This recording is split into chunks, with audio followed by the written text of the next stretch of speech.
olen kapten Karl Kalamees ja minu esialgne kõne oli 10 lehekülge pikk, aga käsu täitmine on nii palju veres, et kui Varro ütles, et tõmba kokku, siis ma tõmbasin kokku ja tagantjärgi mõeldes võib-olla oligi see õigem, sest et vastasel juhul koju sõites ma ei pruugiks Toompuiest kaugemale jõuda. Käesoleva aasta 15. oktoobril vabastatud teenistusest põhjendusega, et ma ei vasta enam tegevteenistusse võtmise tingimustele. Siiamaani vastasin, aga tegelik põhjus on meile kõigile teada, miks.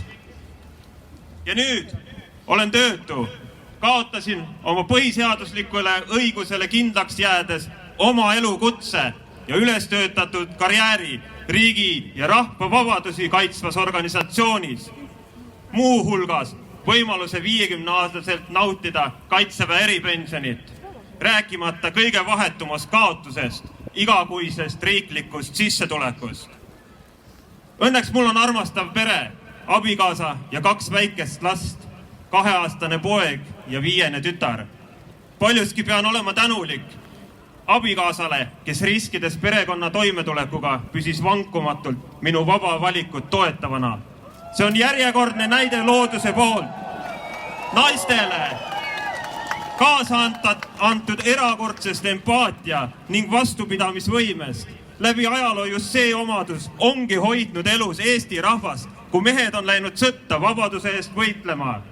Nagu võitles vabadussõjas minu vana-vanaisa Jaan Eliste, kes isiklikku vaprust üles näidates reasõdurina teenis välja vabadusristi, nii nimetatud vereristi. Noore poisina ma olen seda vereristi iseenda käes hoidnud.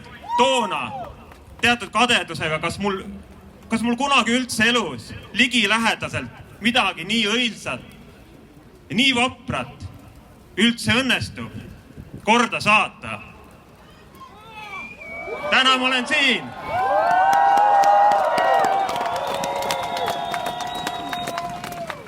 Nüüd ja siin paljuski auvõla tõttu Papa Jaani ja kõigi vabadusvõitlejate ees ma saadan meeldetuletuse kõigile praegustele valitsejatele ja ametkondadele, et nad teadvustaks, millise hinnaga, vere hinnaga on välja võidetud meie kõigi õigus iseolemisele, see vabadus ja need põhiseaduslikud õigused, mida meie vabas riigis enam ei austata. Ilmselgelt mingi kurjus on pääsenud liikvele. Me teame ju, et Kaitsevägi ja paljud teised ametkondad ei ole oma olemuselt ega kollektiivilt pahatahtlikud.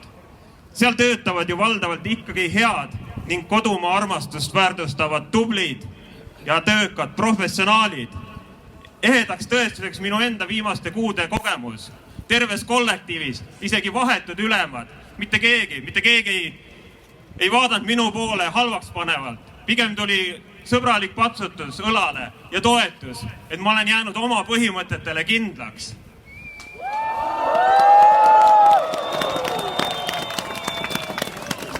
Ma ei saa Kaitseväes toimuvas süüdistada kedagi isikuliselt, sest kavatsused on olnud üllad säilitada kaitsevõime läbi põhitegevuste toimepidevuste, sest vaktsineeritud ei pea ju jääma isolatsiooni.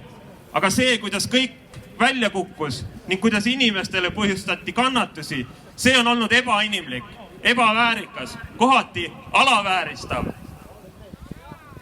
Mingi seletamatu umbisikuline jõud, ma ütleksin selle kohta, ilmselge kurjus on kusagilt saanud näpu ukse vahele ning läbi bürokraatlike keerdkäikude on sepistamas oma meistriteost. Ja meie, kes meie täna siia oleme tulnud, meie kohus on see kurjus peatada. Meie kohus on kuulutada vabaduse nimel tõde ja õiglust, sest selline käitumine pole kurjusele meelt mööda. Ta peab kulutama tublisti rohkemal hulgal energiat tõe summutamiseks. Tõe kuulutamine seevastu nõuab tühise hulga energiat, küll aga julgust. Ma ei kutsu üles kedagi mässule, vaid kurjust märkama ja teadvustama, sest kunagi varem olnud minu südamele lähemal. Nagu toimuks vastumeelne valus lahkumine kallist inimesest. Kas polegi mitte põhiseadusest tulenevad vabadused meile kõige kallimaks? Ja täna me tunneme, kuidas meid sellest vägisi lahti rebitakse.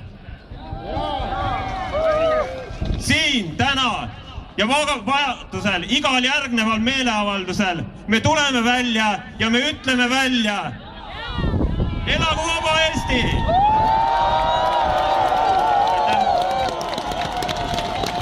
Ja ükskõik, on see mRNA vaktsiin või on see AstraZeneca, see viirusvektorit kasutav vaktsiin, isegi kui nad läheksid rinnapiima, siis veits poogen tegelikult, et ei saa midagi sellele beebile paha teha. Isegi kui nad läheksid rinnapiima, siis veits poogen tegelikult.